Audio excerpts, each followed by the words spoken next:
మీ అందరికి shalom షబ్బా shalom. ఈరోజు మరి డిసెంబర్ 20వ తారీఖులో ఉన్నాం, అవునా? ఈరోజు డిసెంబర్ 20.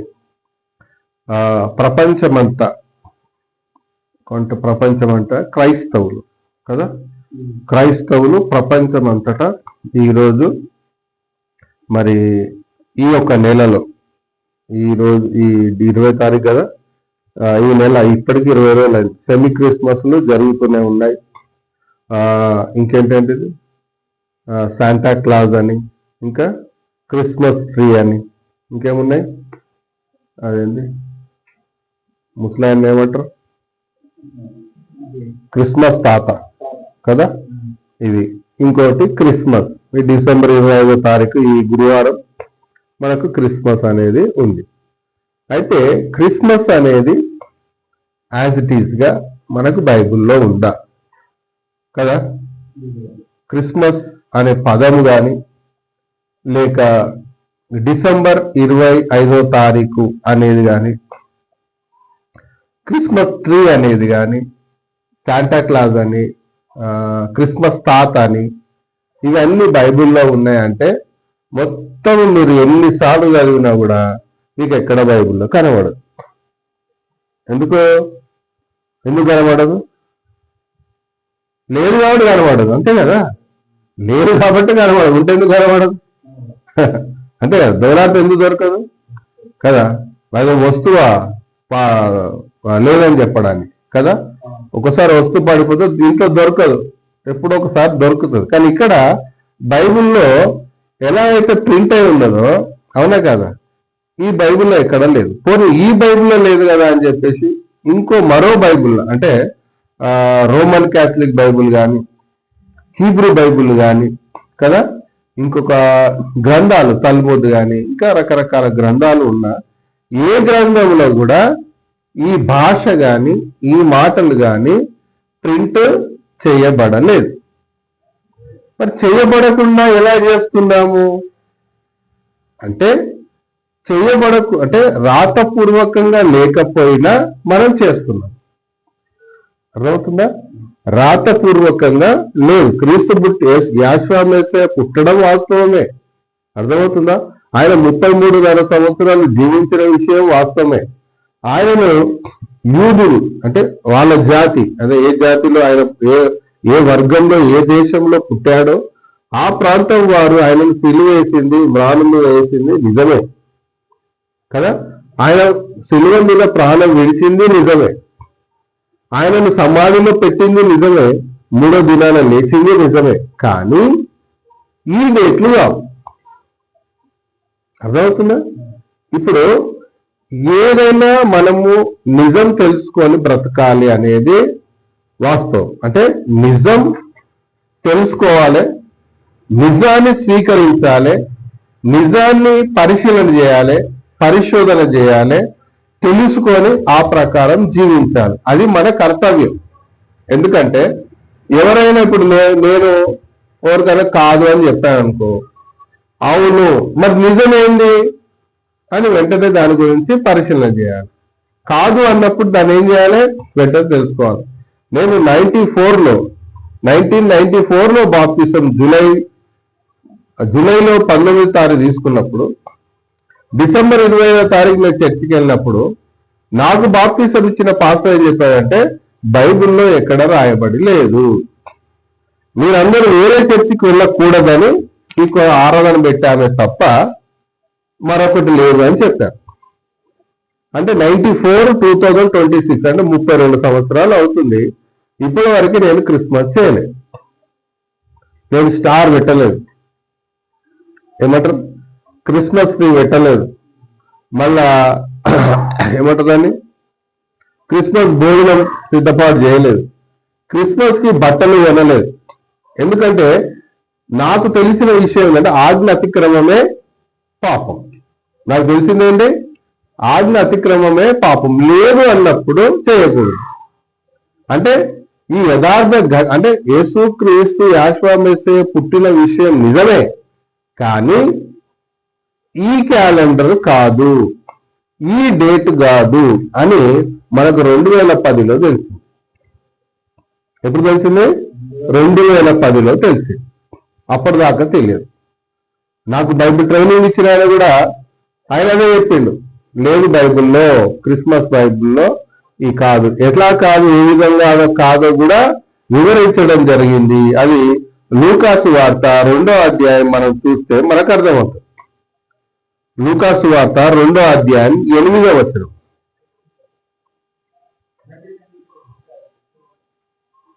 దీనికన్నా ముందు మనం ఏం ఆలోచించాలంటే, యేసుక్రీస్తు అంటే యాషువ మెస్సీయ ఏ దేశంలో పుట్టిండు, ఏ ప్రాంతంలో పుట్టిండు, అక్కడున్న పండుగలు ఎప్పుడు వస్తాయి, ఆ క్యాలెండర్ ఏంటి, ఆ కాలం ఏంటి తెలుసుకుంటేనే తప్ప ఆయన ఏ రోజు పుట్టిండు అనేది తెలియదు. అర్థమవుతుందా? మళ్ళాసారి చెప్తున్నా, ఆ దేశపు ఒక పండుగలు, ఆ దేశపు ఒక క్యాలెండర్, ఆ దేశపు ఒక విధి విధానం తెలుస్తేనే తప్ప పుట్టుక గురించి మనకు తెలియదు. ఎందుకంటే ఒక్కొక్క గ్రామానికి ఒక్కొక్క పద్ధతులు ఉంటాయి, ఒక్కొక్క రాష్ట్రానికి ఒక పద్ధతులు ఉంటాయి. తెలంగాణలో ఒకలా ఉంటే ఆంధ్ర ఒకలా ఉంటుంది కదా, మహారాష్ట్రలో ఒకలా ఉంటుంది, కర్ణాటకలో ఒకలా ఉంటుంది, ఉత్తరప్రదేశ్లో ఒకలా ఉంటుంది, జమ్మూ అండ్ కాశ్మీర్. అంటే ప్రాంతాలను బట్టి పండుగలు మారుతూ ఉంటాయి కదా, వాతావరణం మారుతుంది, క్యాలెండర్లు మారుతూ ఉంటాయి కదా. ఇప్పుడు ఇక్కడ తెలుగు క్యాలెండర్ ఉంటే కేరళకి వెళ్తే ఇంకో క్యాలెండర్ వాడతాం, హోమం అది అంటారు దాన్ని. అదేంటంటే మన తెలుగు క్యాలెండర్ ఉగాది ఒకరోజు వస్తే 4 రోజుల తర్వాత వాళ్ళకు న్యూ ఇయర్ వస్తుంది. అర్థమవుతుందా? ఉగాది మనకు వచ్చిన రోజు 4 రోజుల తర్వాత వాళ్ళకు న్యూ ఇయర్ వస్తుంది.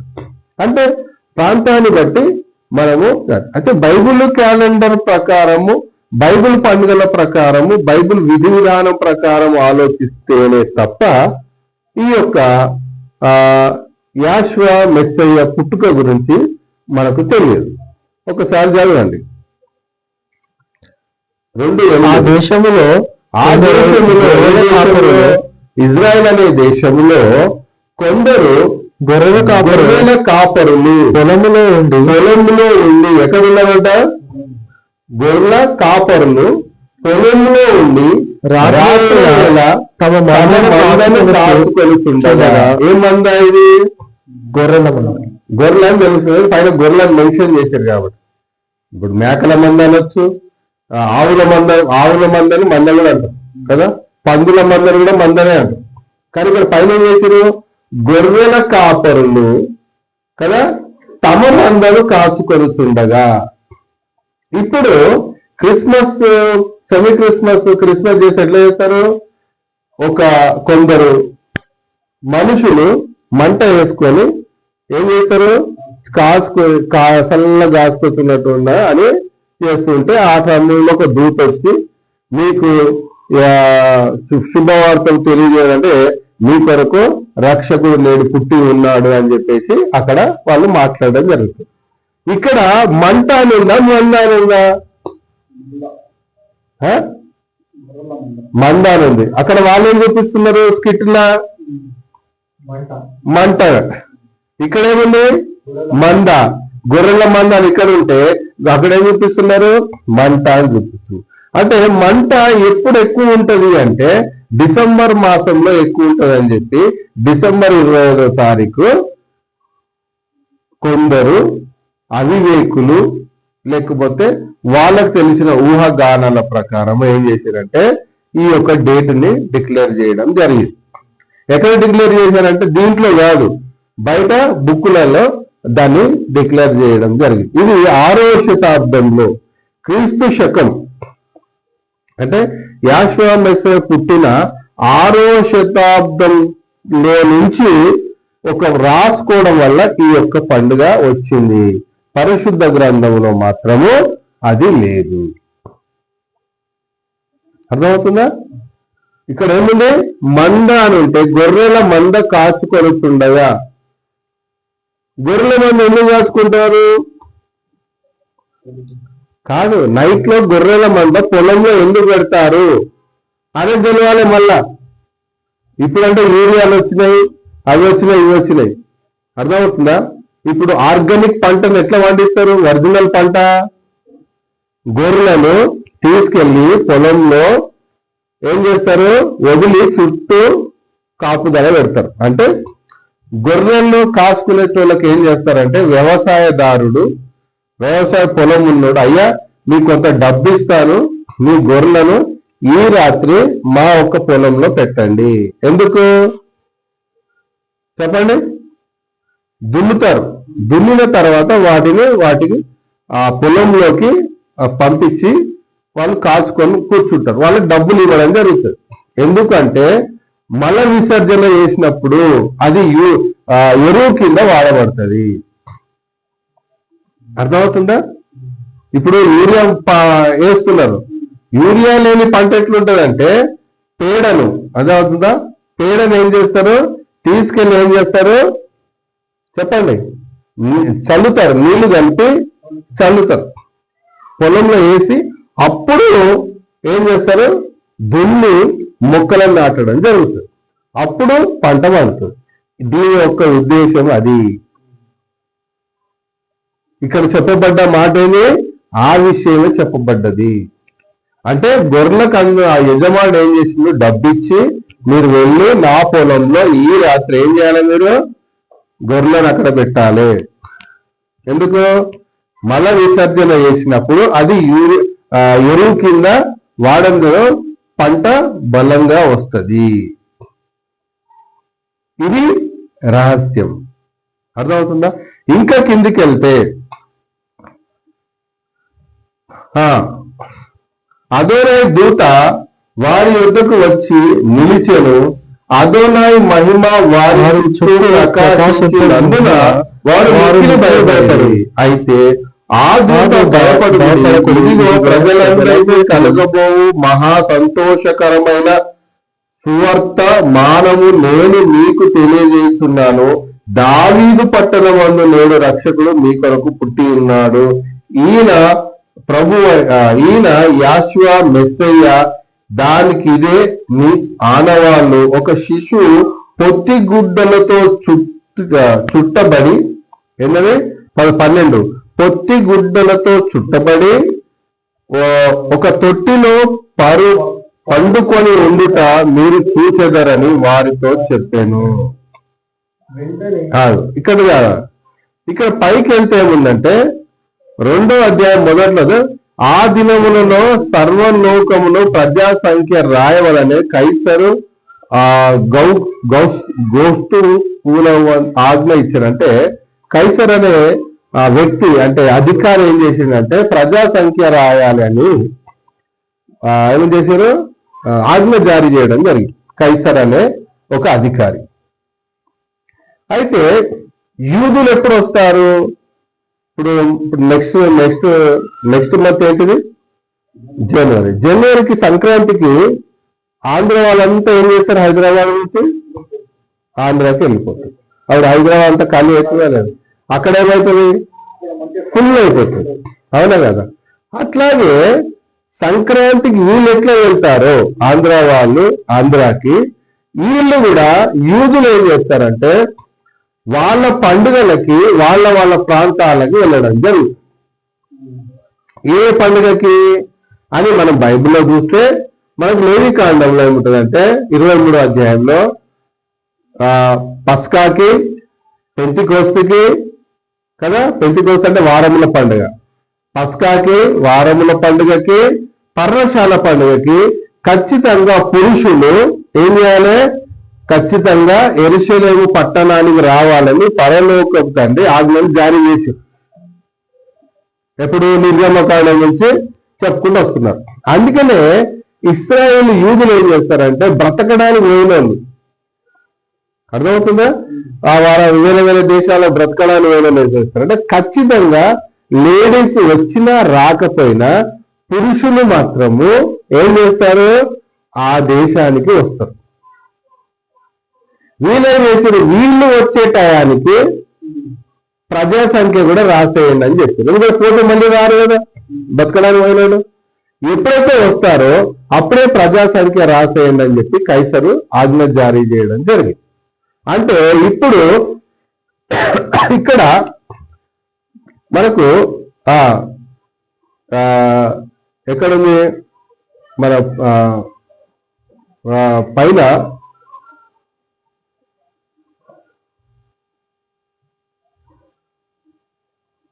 6వ అధ్యాయంలో వారక్కడ ఉన్నప్పుడు ఆమె ప్రసవ దీవులలో నిండేరు గనుక తొలిచూలు కుమారు కాని పొత్తిగుడులు చుట్టూ సత్రంలో వారికి స్థలము లేనందున ఆయనను పశువుల తొట్టిలో పరుండబెట్టాను. అంటే ఇక్కడ ఏంటంట, ఎక్కడ స్థలం లేదు, ఎవరి ఇళ్లలో వాళ్ళు చుట్టాలతో బంధువులతో స్నేహితులతో ఫుల్ నిండిపోయింది. మరి సత్రానికి వెళ్దామంటే కూడా సత్రం కూడా లేదు, గెస్ట్ హౌస్లు కూడా ఖాళీ లేదు. ఇప్పుడు ఎక్కడికి వెళ్ళారు వీళ్ళు? పశువుల తొట్టిలో పరుండబెట్టారు. ఇది ఎలాంటి పశువుల తొట్టి అనేది మనం గమనించాలి. ఇప్పుడు ఈయనను పరలోకం తండ్రి పరలోకం నుంచి పంపించడం జరిగింది. దేనికోసము అంటే ప్రపంచ మానవాళి పాప నిమిత్తము, అంటే ఎలోహిమైన అదోనాయ్ దేవుని గొర్రె పిల్ల అంటాం.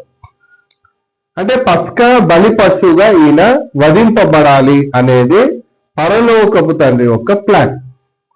అయితే పస్కా ఒక పశువుని ఎలా పెంచుతారు ఇజ్రాయెల్స్ అంటే, పస్కా ఒక గొర్రెను ఏం చేస్తారంటే దానికి ఒక సపరేట్ పాక అనేది ఉంటుంది, ఏమంటారు బురుజులాగా ఇట్లా కట్టి ఉంటది అనమాట.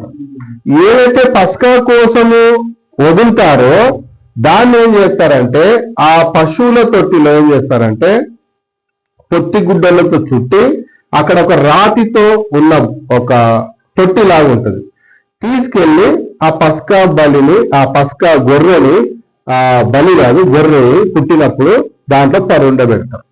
ఇది వాళ్ళ దినచర్య, అంటే అలా రోజు జరిగే కార్యక్రమం. అంటే పస్కా అంటే ఏంటి? పస్కా గొర్రె అంటే మొట్టమొదటిగా పుట్టినది. ఇప్పుడు యేసుక్రీస్తు ఎలా ఫస్ట్ సంతానమా కాదా? ఫస్ట్ సంతానమే కదా, అవునా? అట్లాగే ఫస్ట్ సంతానాన్ని గొర్రె ఏం చేస్తారంటే ప్రతి యూదులు ఏం చేస్తారంటే అక్కడ ప్రత్యేకంగా ఈ పస్కా గొర్రెలు ఉండే ప్లేస్ ని తీసుకెళ్ళి ఏం చేస్తారంటే అక్కడ పరుండబెడతారు. ఇప్పుడు ఈయన కూడా ఆ పస్కా గొర్రె కాబట్టి ఈయన కూడా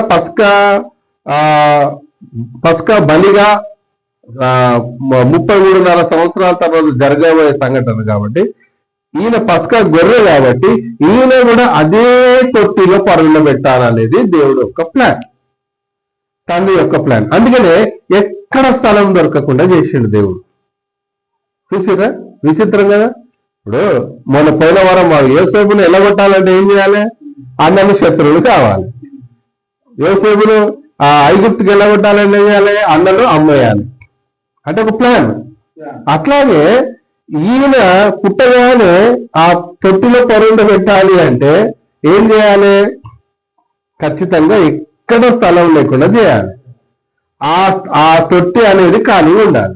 అందుకే ఏం చేశారంటే వాళ్ళు పస్కా గొర్రెను ఎట్లయితే తొట్టి గుడ్డలతో చుట్టి వెచ్చదనం, అంటే వెచ్చగా ఉండడానికి చుట్టేసి ఏం చేశారంటే అదే దాంట్లో ఎట్లా పస్కా గొర్రెను పరుండబెడతారో యాశ్వామేశ్వరుని కూడా అలాగే చుట్టి ఆ దాంట్లో అక్కడ ఒక్క స్థలమే కనబడుతుంది వారు పడుకోవడం, ఇంకా వేరే స్థలం లేదు కాబట్టి తీసుకెళ్లి అక్కడ పరుండబెట్టడం జరిగింది.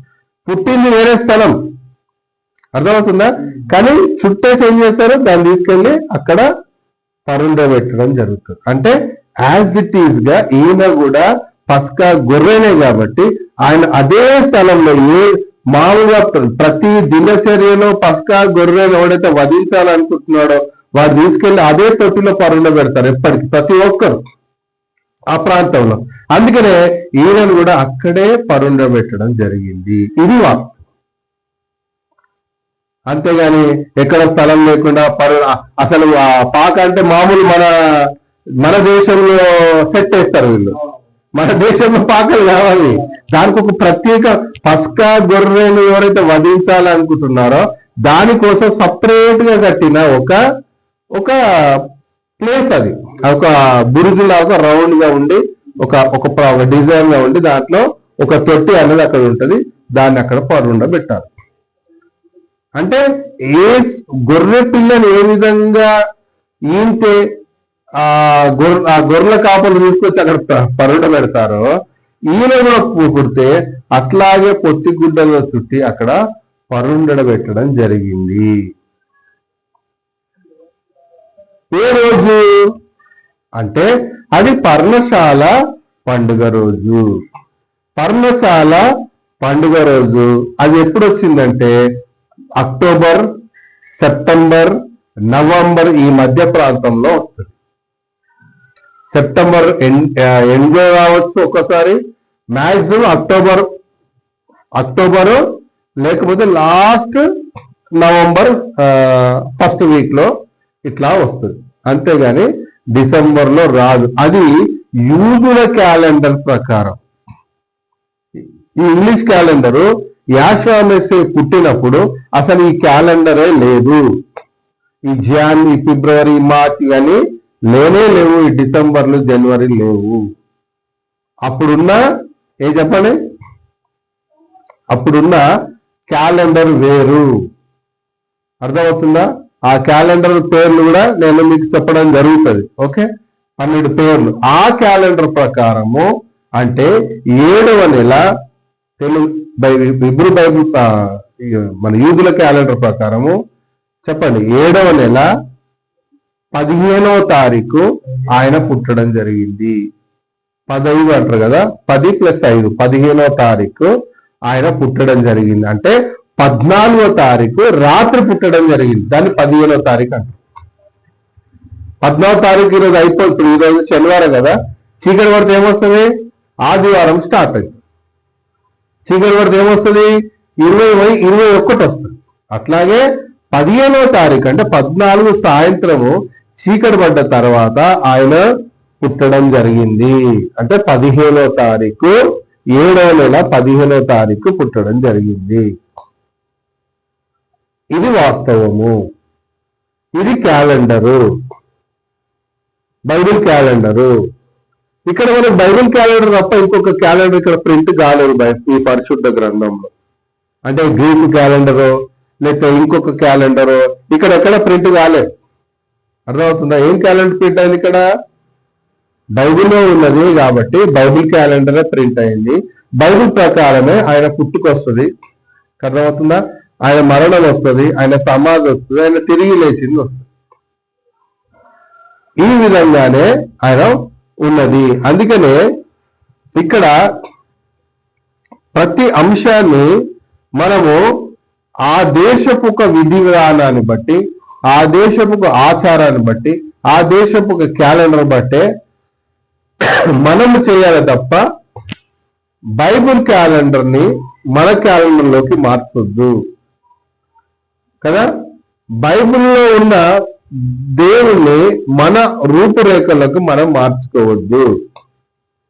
అర్థమవుతుందా? అసలు ఇంకోటి ఏంటంటే ఈ మధ్యలో మీడియాలో ఏమైపోయిందంటే యేసుక్రీస్తు అంటే యాషవా మెస్సయ్య ఎవరైనా చనిపోతే ఆయన పరలోకానికి వెళ్తున్నట్టు మేఘాల మీద యాషవా మెస్సయ్య వచ్చి పట్టుకున్నట్టు తీసుకెళ్తున్నట్టుగా, ఎవరన్నా ప్రార్థన చేస్తుంటే ఆయా వెనకాల యాషవా మెస్సయ్య నిలబడ్డట్టుగా, ఎవరైనా నడుస్తుంటే ముందు ముళ్ళ మీద యాషవా మెస్సయ్య నడుస్తున్నట్టు, వెనకాల మనం నడుస్తున్నట్టు, ఇవన్నీ ఏమంటారు? విగ్రహారాధన. అంటే విగ్రహారాధన చేసే విధానంలో తీసుకొస్తున్నారు. రూపం అనేది క్రియేట్ చేయకూడదు, రూపం అనేది చూపించకూడదు. ఇక్కడ ఏదైతే రాయబడ్డదో దాన్ని బోధించాలి. అర్థమవుతుందా? స్కిట్ వేసేసి ఇట్లా ఉంటాడు యేసుక్రీస్తు, అట్లా ఉంటాడు, ఇట్లా ఇవన్నీ చేయకూడదు. దీంట్లో ఏమైతే ఉందో అదే నువ్వు బోధించాలి తప్ప, అర్థమవుతుందా? ఇప్పుడు నేను బాప్తిసం తీసుకున్నప్పుడు బోధిస్తే విని నేను మారు మనసు పొందానే తప్ప నాకేదో సినిమా చూపిస్తే మారలే, నాకేదో యేసుక్రీస్తు ఇట్లా ఉంటాడు అట్లా ఉంటాడని చూపిస్తే మారలే. అర్థమవుతుందా? ఇలా జరిగింది అని ఒక కరుణామయుడు సినిమా చూపించారు, కానీ అది ఈయన యేసుక్రీస్తు అంటే తప్పు అవుతుంది. ఆయన పేరు విజయ్ చంద్ర, ఇప్పటికి బ్రతుకున్నాడు. అట్లా ఇప్పుడు ఏం చేస్తున్నారంటే యేసుక్రీస్తు వచ్చి నిలబడ్డట్టుగా, మనతో పాటు నడుస్తున్నట్టు, మనతో మాట్లాడుతున్నట్టుగా, మనని చచ్చిపోతే పరలోకాన్ని తీసుకెళ్తుంది. ఇవన్నీ కట్టుకథలు, అబద్ధాలు. క్రియేట్ చేయకూడదు. చచ్చిన వాడు ఎవడు పరలోకాన్ని ఇవ్వడు, బైబిల్లో లేదు. అర్థమవుతుందా? చచ్చినవాడు పరలోకానికి పోనే పోడు. దానికి ఒక సమయం ఉంటుంది, దానికి ఒక సందర్భం, దానికి ఒక రూల్స్ రెగ్యులేషన్స్ ఉన్నాయి, దానికి ఒక విధి విధానము పరిశుద్ధ గ్రంథంలో రాయబడ్డది. అదే అబ్బాయి మన ధనవంతుడు లాజరు చచ్చిపోతే ఎక్కడున్నారంట చెప్పండి? కింద పరదేశంలో యాతన పడే స్థలంలో ఉన్నారని రాస్తుంది. అంటే అబ్రహాము, ఇస్సాకు, యాకోబులు, మోషేలు అంతా కింద ఉన్నారు, పైకి ఎవరు పోలే. అట్లా దానికి ఒక రూల్స్ రెగ్యులేషన్, అదొకసారి మనం మాట్లాడుతున్నాం, అదొక దాని యొక్క సబ్జెక్ట్ మళ్ళీ మనం మాట్లాడుకున్నాం. అట్లాగే ఒక విధి విధానం, అంటే ఎందుకు ప్రజాసంఖ్య రాసిరు, ఏ రోజు రాసిరు, ఎందుకు రాయబడ్డది, ఎందుకు స్థలం లేదు, ఎందుకు ఆయన పశువులతో పరిణామం అంటే యాజ్ ఇట్ ఈజ్ దేవుని గొర్రె పిల్ల ఏ విధంగా జరుగుతుందో అదే విధానంలో జరగాలి. కాబట్టి ఆ సిచ్యువేషన్ ని పరలోకపు తండ్రి ఆ సమయంలో క్రియేట్ చేసి ఆ పశువుల తొట్టి, ఆ రాతితో చేసిన ఆ తొట్టిలో పరుండడు పెట్టడం అనేది జరిగింది. ఆ తర్వాత తీసుకెళ్లి ఆయనని గృహంలో పెంచడం జరిగింది. ఇది వాస్తవం. అంటే ఆల్రెడీ అది పండుగ అయిపోయింది, అక్టోబర్లో అయిపోయింది. అర్థమవుతుందా? ఇది ఇంగ్లీష్ క్యాలెండర్ కదా. ఇప్పుడు ఎవరైనా ఇప్పుడు మనకి బైబిల్ క్యాలెండర్ ప్రకారము ఏమొస్తుందంటే డేట్, దినం చేంజ్ అవుతూ ఉంటుంది కదా. డేట్ అనేది ఒకటే ఉంటుంది, కానీ దినాలు మారుతూ ఉంటాయి. అర్థమవుతుందా? అంటే క్యాలెండర్ ఏమవుతుంది అంటే, ఈ క్యాలెండర్ ఇంగ్లీష్ క్యాలెండర్ ఎట్లా ఉందంటే, ఇంగ్లీష్ క్యాలెండర్ ముందుకు వెళ్ళిపోయింది. యాక్చువల్ ఏంటంటే ఇంగ్లీష్ క్యాలెండర్ ఎట్లుంది, ఇప్పుడు ఏ సంవత్సరంలో 2025లో ఉన్నాం. అంటే ఇంగ్లీష్ క్యాలెండర్ ముందుకు వచ్చేసింది. బైబిల్ క్యాలెండర్ ఎక్కడ ఉంది తెలుసా? వెనకాలం. ఎందుకు చెప్పండి? దీంట్లో దినాలు ఎవరు ఇస్తున్నట్టు వాళ్ళు పెట్టుకున్నారు, ధన ధన ధన ధన ధన ఫాస్ట్ గా వెళ్ళిపోతుంది. అర్థమవుతుందా? తెలుగు క్యాలెండర్ వచ్చేసి దాంట్లో స్లోగా రన్ అవుతుంటుంది. 29-30 29-30 29-30 వస్తుంది. 3 సంవత్సరాలకు ఒకసారి అధిక మాసం యాడ్ అవుతుంది. అది మెల్లగా రన్ అవుతుంటే ఇంగ్లీష్ క్యాలెండర్ ఫాస్ట్ గా ముందుకు రావడం వల్ల అసలు డేటు మనకు కనుమరుగైపోయింది. డూప్లికేట్ డేట్ మనం ముందుకు వచ్చేసి, అందుకనే ఎప్పుడు చేయాలో ఏ విధంగా చేయాలో తెలియక ఏం చేస్తున్నారంటే ఒక డేటుని పెట్టేసుకొని వాళ్ళు ముందుకెళ్తున్నారు. పరిశుద్ధ గ్రంథంలో ఇక్కడ చూస్తే ఎక్కడ కదా బైబిల్ క్యాలెండర్ తప్ప ఇంగ్లీష్ క్యాలెండర్ ఉండదు, ఇంకో లాటిన్ క్యాలెండర్ ఉండదు, గ్రీక్ క్యాలెండర్ ఉండదు, తెలుగు క్యాలెండర్ ఉండదు. ఓన్లీ బైబిల్ క్యాలెండర్ ఉంటుంది. అదే ప్రకారము మనం రిసీవ్ చేసుకోవాలి. అదే ప్రకారం మనం ఏం చేయాలి? అర్థం చేసుకుంటేనే ఈ యొక్క పుట్టుక గురించి మనకు అర్థమవుతుంది, లేకపోతే అర్థం కాదు. అర్థమవుతుందా? అంటే అక్కడ జరుగుతున్న ప్రతి సిచ్యువేషన్ యాజ్ పర్ లా అంటారు. అంటే యాజ్ పర్ రాయబడ్డ ప్రకారము, అంటే ఒక పస్కా గొర్రె పిల్ల పుడితే ఏ విధంగా చేస్తారో అదే ప్రకారం చేయబడ్డదే తప్ప నీకు నాకు నీ దేశం నా దేశం, నీ ఊరు నా ఊరు అన్నట్టుగా స్కిట్లు చేసేసి దాన్ని గందరగోళం చేసేసి ఏదో క్రియేట్ చేసి చూపించడం జరుగుతుంది. అంటే అక్కడ ఉన్న ప్రాంతము, అక్కడ ఉన్న వాతావరణము అన్ని డిఫరెంట్ అనేది మనం అర్థం చేసుకోవాలి. ఇక్కడ ఏంటంటే మంద అంటే గొర్రెల మంద అంటే ఏం చేశారు వీళ్ళు? మంటగా క్రియేట్ చేశారు. అంటే టోటల్ గా బైబుల్ని ఏం చేశారంటే తప్పుతో పట్టించిర్రు అని అర్థం. బైబిల్లో ఉన్న దాన్ని తప్పుగా అర్థం చేసుకొని ఒళ్ళు దగ్గర పెట్టుకొని చదవక ఏం చేసిరు, రాంగ్ రూట్ లో తీసుకెళ్లి ఏం చేసిండే ఆజ్ఞ అతిక్రమమే పాపము అనే దిశలో ప్రయాణం చేస్తుంది క్రిస్టియానిటీ కదా. ఆ దిశలో ప్రయాణం చేస్తుంది. మనం ఆ దిశలో ప్రయాణం చేయకూడదని నేను మళ్ళొకసారి ఈ యొక్క సంవత్సరం ఈ రోజు మళ్ళీ ఒకసారి గుర్తు చేయడం జరుగుతుంది. అర్థమైందా? గుర్తు చేయడం జరుగుతుంది. ఇప్పటి వరకు మనము అంటే పండుగ లేదు అనగానే ఆ రోజు దాన్ని మైండ్ లో వెంటనే నేను తీసేయడం జరిగింది. అవి నా ఏజ్ 17 సంవత్సరాలు.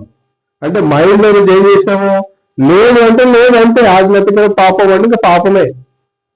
32 సంవత్సరాలైనా మనం ఆ పండుగ చేయలేదు.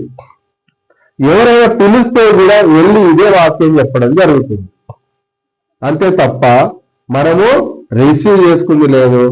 లోకం పోతున్నట్టు మనం పోవడానికి వీలు లేదు. మనం కూడా కేక్ కట్ చేస్తున్నాము, మనం కూడా పండుగ చేస్తున్నాము. అది ఎప్పుడు చేస్తున్నాము? 7వ నెల 15వ తారీఖు అంటే అక్టోబర్లో వస్తుంది. సెప్టెంబర్ ఎండింగ్ కానీ అక్టోబర్లో కానీ లేకపోతే నవంబర్ స్టార్టింగ్ లో కానీ ఇట్లా మారుతూ ఉంటది. ఈ క్యాలెండర్ ఆ క్యాలెండర్ వేరు కాబట్టి కొంచెం అటు ఇటు జరుగుతూ ఉంటది. ఇది ఇంగ్లీష్ క్యాలెండర్ ప్రకారం చూసుకుంటాం. ఆ విధంగా మనం చేయడం జరుగుతుంది. కాబట్టి ఈ యొక్క ప్రతి పాయింట్ ని మనం జాగ్రత్తగా చదవాలి. ఒక సిచ్యువేషన్ ఇక్కడ జరుగుతుందంటే అది ఏ సంవత్సరం, ఏ కాలం, అప్పుడు రాజు ఎవరు, ఆ ప్రాంతం ఏ ప్రాంతం, మన ఇండియాకి ఆ దేశానికి ఎంత తేడా, ఇవన్నీ మనం తేడా చూసుకోవాలి. ఇప్పుడు మన దగ్గర ఇప్పుడు 5:15 అవుతుంది. ఇజ్రాయల్ దేశంలో ఎంత అవుతుంది? 3 అవుతుంది. అర్థమవుతుందా? 3:10 అంటే 2 గంటల తేడా. ముందు మనకు చీకటి అయిన తర్వాత 2 గంటల తర్వాత వాళ్ళకి చీకటి అవుతుంది. ముందు మనకు సూర్యుడు వచ్చిన తర్వాత 2 గంటల తర్వాత వాళ్ళకి సూర్యుడు వస్తుంది. అర్థమైందా? అంటే ముందు మనం తూర్పుకున్నాం, వాళ్ళు కొంచెం సైడ్కు ఉన్నారు. ఇలా వెళ్ళేసరికి అక్కడ 2 గంటల టైం పడుతుంది. సో ఇవన్నీ చదివిన తర్వాతనే మనం బైబిల్ చదివితే అప్పుడు బైబిల్ అర్థం. అందుకనే మనం ఏం చేయాలంటే ఇప్పటి నుంచి యూదుల క్యాలెండర్ ఎట్లా ఉంటది అని కొట్టాలి, గూగుల్లో వచ్చేస్తుంది. యూదుల క్యాలెండర్ ఏ విధంగా ఉంటది, ఎప్పుడు స్టార్ట్ అవుతుంది, యూదుల పండుగలు ఏంటిది, యూదుల ఆచారాలు ఏంటి, యూదుల పస్కా గొర్రె అంటే ఏంటిది, యూదుల పస్కా గొర్రెని పుడితే దాన్ని ఏ విధంగా కాపాడుతారు, ఏ విధంగా చూపిస్తారని మీరు గూగుల్లో కొడితే అన్ని వస్తాయి. అర్థమైందా? ఇప్పుడు ఉన్న ఇస్రాయల్ అడిగినా కూడా మెయిల్ పెట్టి మనం అడిగితే కూడా వాళ్ళు మనకు చెప్పడం జరుగుతుంది. ఇట్లా మనం తీసుకొని చదవ అంటే ఏది పడితే అది చేయడానికి లేదు, ఎవరు ఏది చెప్తే అది విని మనం ముందుకు వెళ్ళడానికి లేదు. ఒక విషయాన్ని మనము అన్ని కోణాల నుంచి పరిశీలన చేసి పరిశోధన చేస్తేనే నిజం బయటికి వస్తుంది, లేక నిజం అనేది బయటికి రాదు. ఓకే, ఈ విషయాన్ని మీరు గ్రహిస్తారని మరి పండుగ మరి అందరు హ్యాపీ క్రిస్మస్ అంటే మనం హ్యాపీ క్రిస్మస్ అని చెప్పకుండా బాబు హ్యాపీ క్రిస్మస్ కాదు, ఈ రోజు పుట్టింది కాదు, ఆయన పుట్టిన దినం వేరు, ఆ క్యాలెండర్ వేరు అని మనం ఏం చేయాలి, చెప్పాలి. ఓకే, అట్లా చెప్తేనే మనము నిజాన్ని మనము ప్రకటించిన వాళ్ళం అవుతాం, లేకపోతే అబద్ధాన్ని మనం స్వీకరించిన వాళ్ళం అవుతాం. ఓకే.